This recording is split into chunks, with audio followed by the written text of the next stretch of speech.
So I want to get a little more in-depth into some of the terminology that I use here at the nursery with customers, in particular referring to morning sun, afternoon shade, or all-day sun.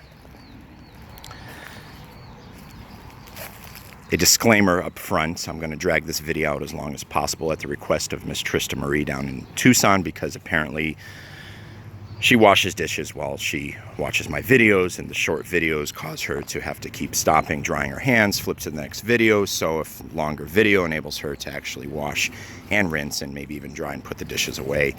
So if this rambles on a little bit long, you'll understand why. So anyway, referring to morning sun, afternoon shade.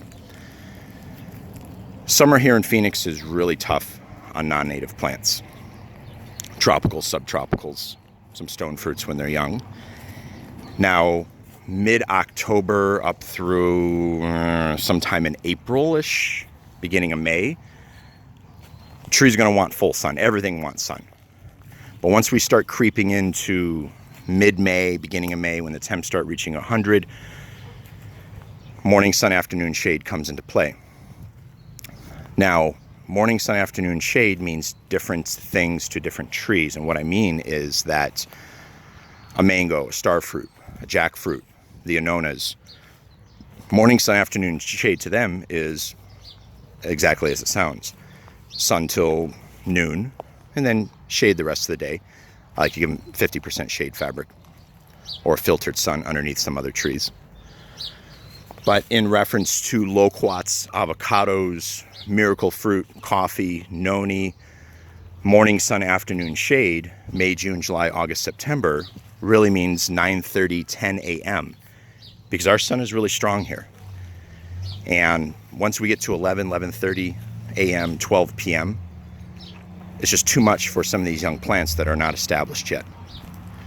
An example being this Marcus pumpkin avocado that is planted underneath the sisus. The sisu in the house are on the west side of it. So you can see right now it's getting some sun between these sisus here. And that's fine. It's 9:30 coming up on 10 o'clock. The tree's doing well. Beautiful foliage, no burn. Of course, we are only beginning of May in all fairness, but that's morning sun, afternoon shade for avocado, loquat, and some of the other sensitive plants. Avocado and loquat are going to want this type of environment the first couple years. Let them find and grow into full sun when they are ready. At that point, they're going to want all-day sun. Mangoes, starfruit, some of the other trees, they could get some more sun. 11 a.m., 12 p.m., maybe even 1 p.m. But the more that you can baby/protect some of these young trees when they're young, the faster they're going to grow, the faster they're going to get established. Avocados in particular do not have bark when they're young. That's one of the reasons they burn. Loquats just have a difficult time with the heat and sun when they're young. Usually after summer number 1 or 2, they're good to go. At that point, they want sun. They don't want any shade. So understanding the type of tree that you're dealing with, understanding the microclimates that you have in your yard, and if you don't, how to create them, is key to growing these trees here. Proper feeding, proper watering, of course, but microclimate is number 1. The better the microclimate you provide the tree, the less work you'll have to put into it in regards to shade fabric and babying and what have you, and that includes wintertime in regards to cold protection for some of the tropicals as well.